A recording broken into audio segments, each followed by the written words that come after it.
Well, first off, there were a lot of issues, as Kalev just briefly ran through, mentioned in that speech just a day after the Arab League convened an emergency meeting, and Hezbollah was one of the #1 things they're talking about. What were your takeaways from what you heard from Nasrallah? There were a few interesting things that were brought up, and I think Nasrallah doesn't deviate a lot in his speeches. The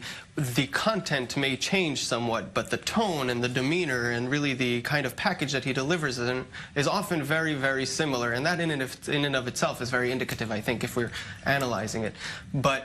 in terms of the content, he did say that he sends weapons not only to Gaza, but to Syria as well. I mean, we're looking at a situation where in Al Bukamal, just, what was it, 2 days ago, I think it was 21 Hezbollah soldiers were killed in clashes with Islamic State still. So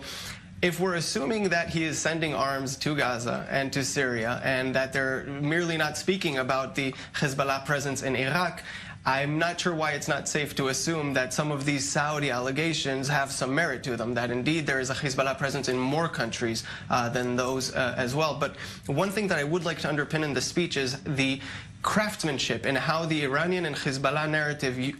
often make good work of pinning Arab and Muslim emotions against the state of Israel, and they're doing so by showing this strengthening of ties that we're seeing recently within these recent weeks between Saudi Arabia and Israel is a very negative thing, and they're posing themselves essentially as the alternative, and that I think is something that was of interest in this speech. Okay, Michael, I want you to stay with us. We're going to go back to that issue of Prime Minister Saad Hariri